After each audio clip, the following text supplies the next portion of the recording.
बेलापूर मतदारसंघातील भाजपच्या स्थानिक आमदारांचा अर्वाच्य भाषेत शिवीगाळ करणारा ऑडिओ क्लिप नुकताच व्हायरल झालाय। या व्हायरल ऑडिओ क्लिपमध्ये ते आपल्याच पक्षातील माजी नगरसेविकेच्या पतीला शिवीगाळ करत असल्याचे समोर आले। या व्हायरल ऑडिओ क्लिपमुळे गोत्यात येत आहोत हे लक्षात येताच आमदार महोदयांनी हा आवाज आपला नसल्याचा स्पष्टीकरण देणारा एक व्हिडिओ व्हायरल केला आहे। परंतु आता भाजपा पक्षातील कार्यकर्त्यांनी समोर येत आमदार मंदा म्हात्रे यांच्या व्हायरल झालेल्या ऑडिओ क्लिपवरून त्यांना खडे बोल सुनावलेत। भाजप पक्षातील कार्यकर्त्यांनी भाजपा हा एक शिस्तप्रिय पक्ष असून या पक्षात प्रत्येक कार्यकर्त्याला सन्मानजनक वागणूक देण्यात येते। भाजपा कार्यकर्ता हा पक्षासाठी काम करतो, कोणत्या व्यक्तीसाठी नाही, म्हणून पक्षाची आणि आपल्या पदाची गरिमा सांभाळत आमदार महोदयांनी आपल्या वाणीवर नियंत्रण ठेवले पाहिजे। पक्ष ही आपली जहांगीर समजून कार्यकर्त्यांना नोकराप्रमाणे वागवणे शोभनीय नाही, अशी प्रतिक्रिया भाजपा कार्यकर्ता सुषमा सिंह यांनी व्यक्त केली। तर भाजप नवी मुंबई जिल्हा उपाध्यक्ष रवींद्र इथापे यांनी आमचा आमदार हा सन्मान करणारा असावा, अपमान करणारा नाही, असे मत व्यक्त केलंय। देखिए, बीजेपी है ना, बहुत सम्मानजनक पार्टी है। इसमें मेरे पिताजी भी ने भी काम किया, मैं बचपन से देख रही हूँ। बीजेपी में कभी भी बुजुर्गों लोगों का या जो कार्यकर्ता रहते हैं उनको बहुत सम्मानपूर्वक बात किया जाता है और सम्मान दिया जाता है। मैंने पहली बार ऐसी विधायिका देखा है जो कि कार्यकर्ताओं के प्रति उनका असम्मानजनक व्यवहार है, और वो नहीं होना चाहिए, क्योंकि कार्यकर्ता पैसों के लिए काम नहीं करता, वो पार्टी के लिए काम करता है। तो वो हम उनके नौकर या गुलाम नहीं हैं। उनको असभ्य भाषा का नहीं बोलना चाहिए उनको, क्योंकि हम पार्टी के लिए काम करते हैं, हम देश के लिए काम करते हैं, हम उनके लिए, हम व्यक्ति के लिए काम नहीं करते, हम पार्टी के लिए काम कर रहे हैं। तो उनको जिस पद पर वह है उनको प्रतिष्ठा का आभास होना चाहिए, और उनको असभ्य बर्ताव और अपनी भाषा पे उनको प्रयोग करना चाहिए कि मैं क्या बोल रही हूँ किसको, क्योंकि वो बहुत प्रतिष्ठित सम्मान वो बैठी है पद पर। तो उनको इसका बहुत ज़रूरी है बताना कि आप प्रतिष्ठित पद पर बैठकर आप ऐसे कार्यकर्ताओं के साथ नहीं करो, क्योंकि पार्टी का नुकसान होगा, इससे पार्टी का नुकसान होगा। देखिए, पर्सनली मेरा तो कभी वो सामने से नहीं, लेकिन हाँ, मैंने 23 मार्च को हमारे कार्यक्रम था उत्कर्ष महिला सेवा समिति का, जिनमें कि इनविटेशन पे उनका नाम नहीं डाला गया था। हमको नहीं लगा, क्योंकि ये संस्था का कार्यक्रम है, तो हमको लगा कि किनको नहीं बुलाना है हमारे ऊपर है, क्योंकि मैं अध्यक्ष हूँ, तो हमने नहीं बुलाया। इसके लिए उन्होंने बहुत ही असम्मानजनक शब्दों का प्रयोग किया है मेरे लिए, और मैं इसके लिए मैंने उनको कुछ बोला नहीं है, लेकिन मैं तो भगवान पे, ईश्वर पे भरोसा रखती हूँ, और कहीं ना कहीं उनको मिलेगा दंड इस बात का। उनको सोचना चाहिए कि वो जिस पद पर हैं उनकी प्रतिष्ठा का व्यवहार करें, और हम जैसे कार्यकर्ताओं के साथ दुर्व्यवहार न करें।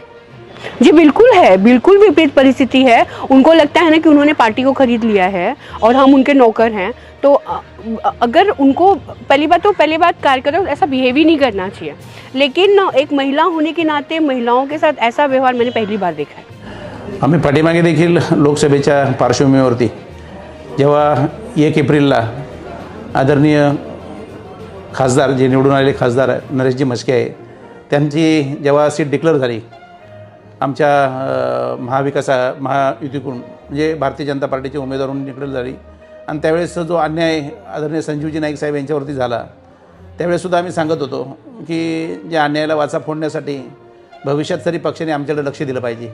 परंतु पक्षाची त्यावेळेस भूमिका होती की तुम्ही या ठिकाणी प्रामाणिकपणे लोकसभेला काम करा, ऐरोली मतदारसंघ आणि बेलापूरचा विधानसभेचे मतदारसंघ दोन्ही तुम्हाला दिले जातील, अशा पद्धतीचं आश्वासन आमच्या नेत्यांना दिलं गेलं। आणि ते आश्वासन दिले गेल्यावरती आमची एकच भूमिका होती की बऱ्याचशा लोकांनी विचारलं की बेलापूरमध्ये तुम्हाला काय अडचण आहे। त्यावेळेस देखील माझ्यासारखा पदाधिकारी त्यावेळेस बोलला होता की त्या ठिकाणी हा आम्हाला सन्मान करणारा आमदार असावा, अवमान करणारा नसावा, शिवीगाळ करणारा नसावा, ही आमची भूमिका होती, आणि आजही तीच आहे। आम्हाला जे काय आहे ते पदाधिकारी, कार्यकर्ते असतील, नगरसेवक असतील, त्यांना एवढंच असतं की एक सन्मानाची वागणूक या ठिकाणी लोकप्रतिनिधींकडून भेटली पाहिजे, टेक अँड गिव्हची भूमिका घेतली पाहिजे। अशा पद्धतीची माझीच नाही तर प्रत्येक नगरसेवकाची, प्रत्येक महत्त्वाच्या पदाधिकाऱ्यांची इच्छा होती, आणि आजही तीच आहे। आज देखील सगळे कार्यकर्ते वेगवेगळ्या द्विधा मनस्थितीमध्ये वावरत आहेत। आज ऐरोलीला कोणाला तिकीट भेटेल, बेलापूरला कोणाला तिकीट भेटेल, आज आमची एकच इच्छा आहे, भारतीय जनता पार्टीचे आम्ही महत्त्वाचे पदाधिकारी आहे, मी जिल्हा उपाध्यक्ष म्हणून काम करतो आहे। आम्हाला एकंदर बेलापूर मतदारसंघाची आणि ऐरोली विधानसभा मतदारसंघाची दोघांची देखील आम्हाला खात्री आहे, आणि योग्य तिकीट दिलं तर दोन्ही मतदारसंघ निवडून येतील।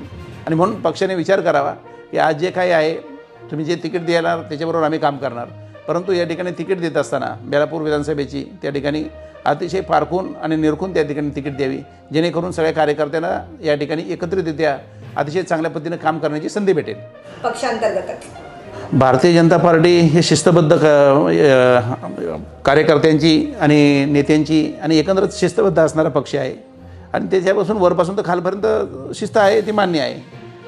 या ठिकाणी मतदारसंघात सुद्धा काम करत असताना आमचं तेच म्हणणं आहे की या ठिकाणी पक्ष जे नाईक साहेबांच्या नेतृत्वाखाली पक्ष वाढतो आहे. आम्ही गेले 25 वर्षापासून त्यांच्या नेतृत्वाखाली 25 ते 30 वर्षापासून काम करतो आहे. महानगरपालिकेमध्ये 25 वर्षापासून काम करतो आहे. नाईक साहेबांच्या माध्यमातून कधी अवमान झालेला आम्ही कधी ऐकलेलं नाही. किंवा नाईक साहेबांचे मोठे चिरंजीव जे माजी खासदार डॉक्टर संजीव नाईक आहेत, त्यांनी कधी अपशब्द वापरले हे कधी आम्ही ऐकलेलं नाही. संदीपजी नाईक जे जिल्हाध्यक्ष आहेत किंवा महानगरपालिकेत आम्ही एकत्र काम केलं आहे, त्याच्यानंतर ते 10 वर्ष आमदार होते, त्यांनी कुठं अपशब्द वापरलेले असं काही नाही. या ठिकाणचे जे पदाधिकारी आहेत आणि हा उच्च विद्याविभूषित लोकांचा हा बेलापूर मतदारसंघ आहे, त्या ठिकाणी खऱ्या अर्थानं क्वालिफाईड लोक आहेत. आम्ही अतिशय चांगल्या पद्धतीने अभ्यास करतो आहे आणि त्यांना अभिप्रेत आहे की आपला लोकप्रतिनिधी देखील जो असेल तो सर्वसामान्यामध्ये मिक्स होत असताना त्यांनी सन्मानितच केला पाहिजे. भले ते 2 कामं कमी झाली तरी चालतील, पण त्यांनी कार्यकर्त्यांचा, पदाधिकाऱ्यांचा, नागरिकांचा, त्याचप्रमाणे मतदारांचा देखील सन्मान केला पाहिजे, अशी पद्धतीची या ठिकाणी भूमिका आहे.